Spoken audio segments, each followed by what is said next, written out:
You really believe that drivel? Iruka, I was gonna save you for later, but I changed my mind. You're finished!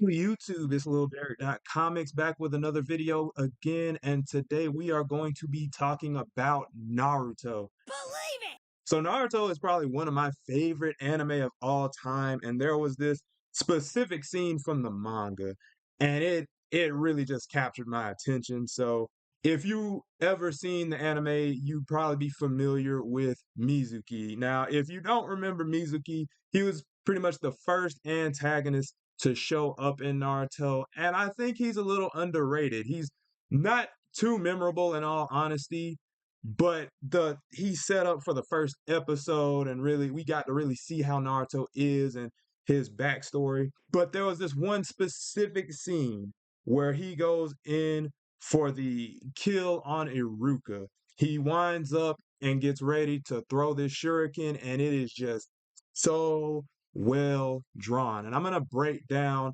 what makes this image really cool, what makes it so visually appealing, and what makes it kind of underrated in my eyes. So let's really get right down into it.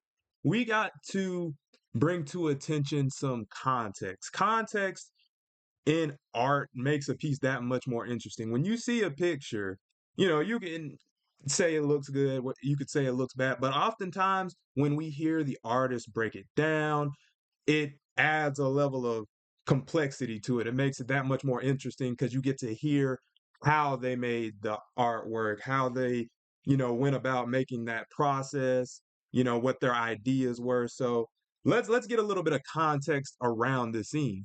So Mizuki is planning to use the secret scroll to attain power that is pretty much equivalent to Naruto's nine-tailed fox. They don't really specify what jutsu he's trying to learn, but apparently whatever is in the scroll will get him to that amount of strength. And he plans to frame Naruto for stealing the scroll and get rid of Naruto because everybody hates Naruto at this point. So it's a win-win for Mizuki. And Iruka interferes and he gets in the way trying to protect Naruto.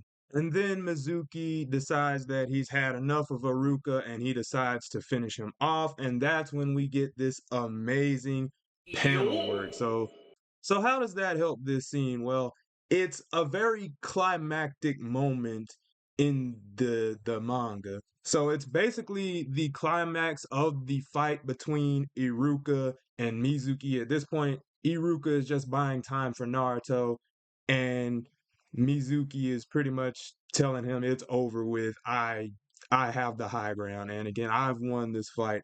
And he's going in for this kill, and it's like a kill shot, and it makes it so cool, so impactful.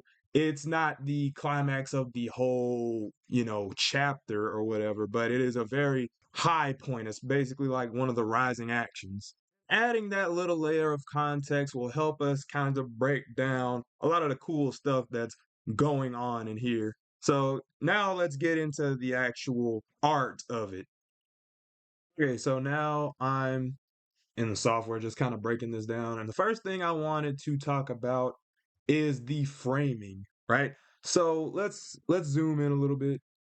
But yeah, let's just kind of zoom in. So just look at how everything is framed. So it's kind of centered by this panel, like this top panel and the bottom panels.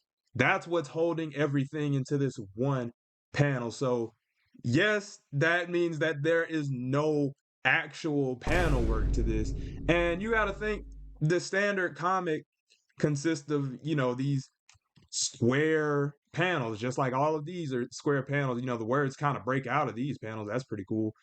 But this quote unquote panel in and of itself isn't contained within the standard borders. So that already makes it unique. It just kind of is held in place in between all these other panels, and that gives it room to like spread out. That gives it room to like make the picture a bit bigger. It's not constrained as much as the other ones are, and I think that really helps it to stand out from the rest of the panels.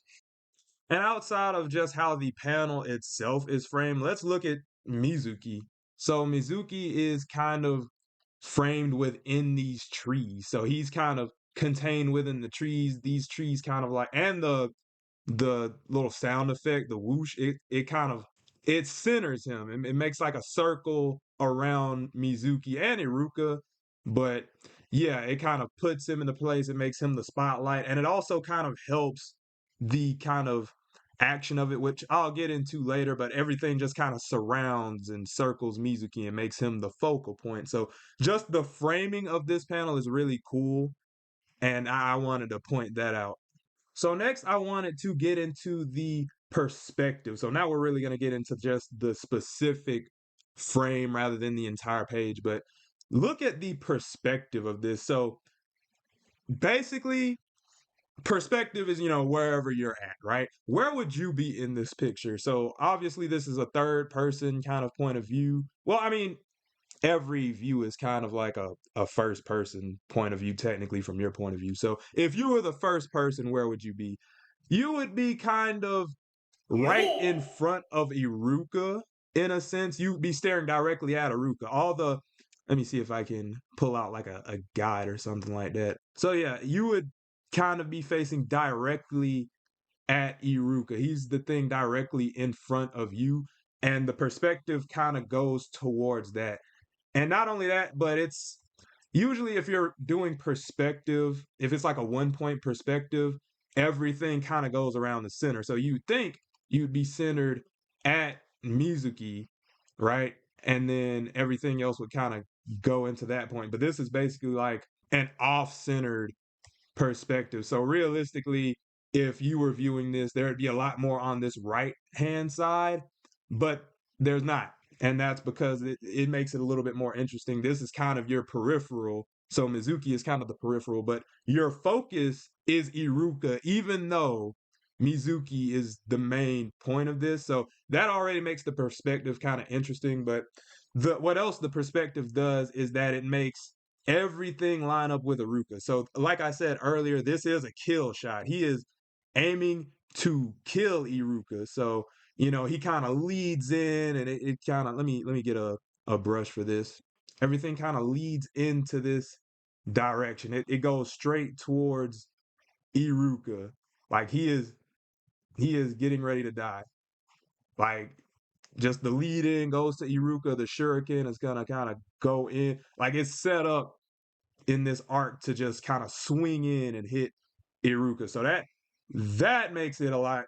That makes it just super interesting, just the perspective and where you are, and it almost makes you feel like you're a mirror to Iruka as well, because you're kind of low to the ground. If he's like right there, because that's about the level where you'd be viewing this at. So, like I said, you'd be about mirrored with Aruka. It's almost as if you fell back as well. And like because you were stunned to see that Mizuki is about to go in and kill Iruka. So, the perspective of just you being at a lower level, Mizuki kind of having that high ground, it makes him feel like the dominant player in all of this. It's just really cool. So the perspective is amazing. The him in the foreground. And then you got to imagine like some of this just kind of breaks your line of sight. So his foot going past your, field of vision, the shuriken going past your field of vision. Because again, you're focused on Iruka, wrong brush, but yeah, you're focused on him. So everything else is kind of off centered. So it's kind of like barely in your field of sight. It's like like I said, peripheral vision. All that is just like really amazing that that's kind of captured right here, and everything focuses in that one moment, and it just leads into this kill shot. So the perspective is insane, and even just like the kind of fish like eye view of like the trees curving. You see how the trees kind of curve and like circle in.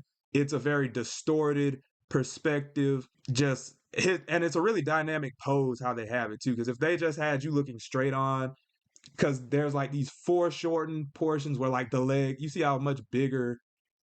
Hold on, you see how much bigger this leg is than like the other leg. Look how like small that is in comparison. So whoops. It's a lot. This kind of arm coming out in the front, is bigger than this arm. You can see how like it's kind of getting smaller as it goes in.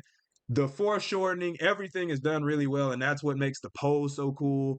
And this is all perspective. You know, you see, look how big the shuriken is. It's a big shuriken, but like it's closer to you, right?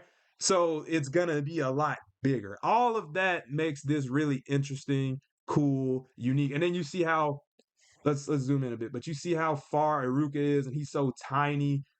Like when I zoom out, you can kind of see that perspective coming in.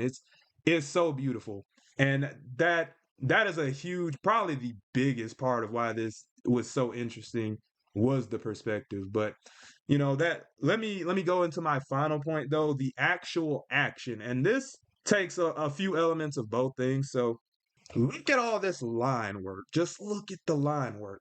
Yeah, just look at how much motion. Look at the lines. Look at how much motion is going on. If this was like kind of a static image, they wouldn't have all these action lines that lead in because if these lines weren't here, that wouldn't kind of give you the implication that something is going on. It's very slight, but it helps. And you will see this a lot in comics where it doesn't matter if it's manga or if it's like American superhero comics or even just any kind of cartoony comics that you'll come across. They will have these lines to express action.